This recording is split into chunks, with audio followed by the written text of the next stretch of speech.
Let's now turn to the Nigerian Senate, where a heated clash occurred on Tuesday, October 21st, between Senate President Godswill Akpabio, Senator Oshiomhole, and Senator Natasha regarding a controversial abortion clause in the Criminal Code Act Amendment Bill 2025, which aims to strengthen laws against sexual offenses, including prescribing life imprisonment for child defilement. The dispute arose shortly after the Senate voted to step down the bill for further deliberation. Senator Akpoti-Uduaghan attempted to reopen discussion on a sensitive abortion-related clause, prompting immediate objection from Senator Oshiomhole, who raised the point of order, arguing that it was against parliamentary rules to revisit a matter that had already been concluded by the Senate.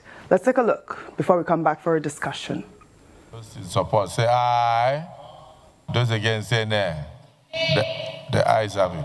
Mr. Senate President, please may I speak? I'm a woman and abortion has to do with women. It's very important, sir. Let us go to clause. This has been stepped down in totality. Distinguished Senator, this has been stepped down in view of the conviction, but if you have anything to add, you can say. Thank you very much, sir. Senator Natasha Akpoti-Uduaghan, Kogi Central. Sir, this borders on abortion. And... Yes, Senator.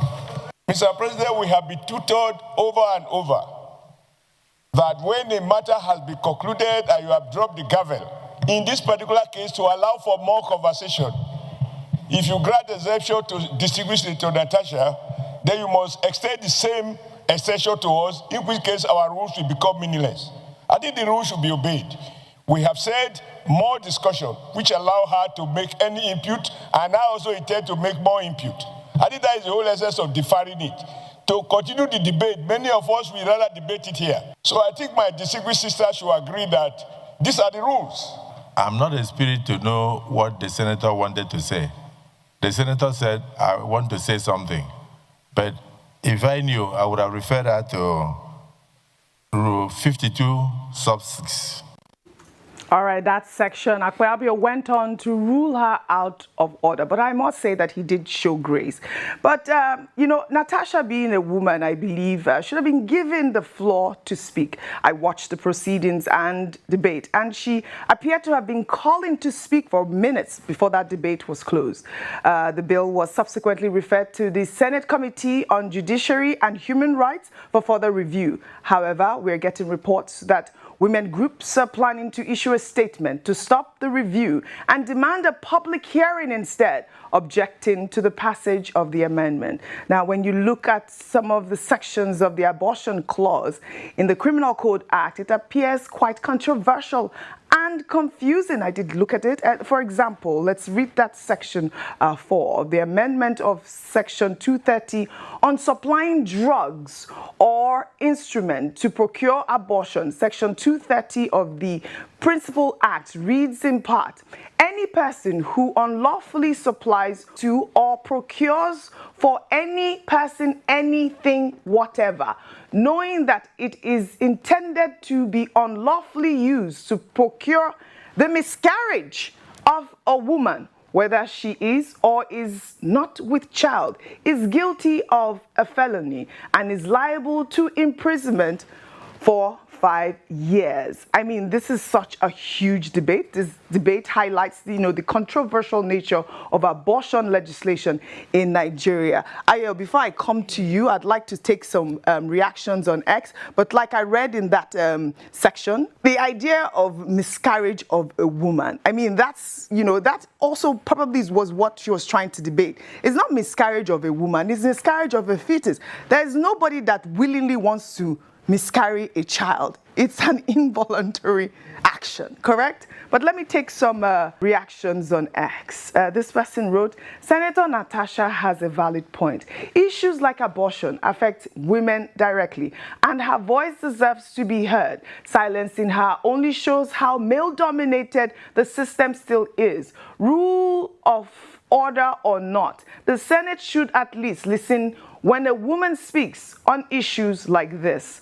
Another ex-user wrote, Abortion is not the only sensitive thing discussed in the House, but the rule must be followed. There is a channel everyone in the House can make points when a case has been closed. She was not silenced. The House was just reminded of the proper thing to do. Another ex-user wrote, "We don't have many women in the National Assembly, and since it's a deliberation on a topic that concerns women, she should have been given the chance to air her views. Rule or no rule." Finally, an ex-user wrote, "See men talking about abortion like they get pregnant." That was actually my favorite ex. But this is such a big topic. Yes. Worldwide, in the United States, senators get removed for, some controversial comments about abortion. But like I said in my opening statement, I believe that she should have been given the floor, even if it was for 30 seconds. Senate President Godswill Akpabio heard her and was about to give her the floor until Senator Adams Oshiomhole intervened. Okay, so what I want to interpret from that interaction is that Senator Adams Oshiomhole is a stickler for rules, irrespective of what happens. But there's such a thing as discretion. And I believe that it is in the power of the Senate President to have discretion as to, okay, this matter, even though it's been stepped down, because of the nature of it and the fact that we have only 4 women in the Senate. Senator Natasha Uduaghan, Senator Ekpalibo Banigo, Senator Idi Atolunronti Adebole, and Senator King Igwe. 4 of them. Out of the 4 of them, 1 woman has consistently had her voice, tried to have a voice in the Senate.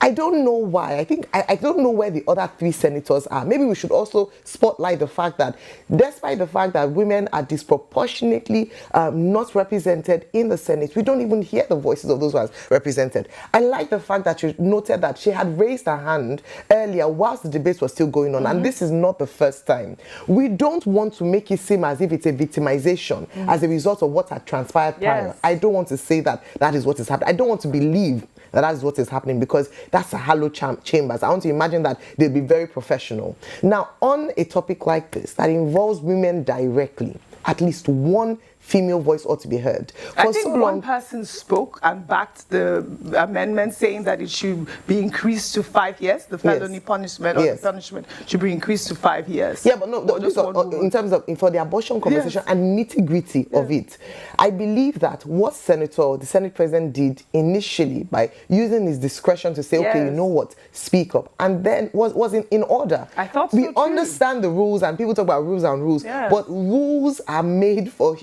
the people and to enable a smooth running of the process. In extenuating circumstances like this, where you feel that the conversation will be made richer or be made robust and it's more inclusive, especially by the primary stakeholders, I thought that at least that discretion ought to have been extended to her. And this is also to make a bigger plea for ensuring that the voice of, this is not Senator Natasha anymore. This is Kogi Central speaking. They must recognize that. Because when you silence the voice of one person, you're not just silencing her voice, you're silencing the voice of an entire constituent. You're silencing the voice of an entire demography, which is the women of Nigeria, whom only 4 of them out of 106 of them represent. And so I think in that regard, that ought to have been done. That's what's simple. In all fairness, quick comment. I commend Senator Akpabio because he exercised as I said, his discretion. He exercised that discretion in this regard. He did very well. It doesn't mean that if he does otherwise, I will not say it. I will say it. But on this, I commend Senator Akpabio.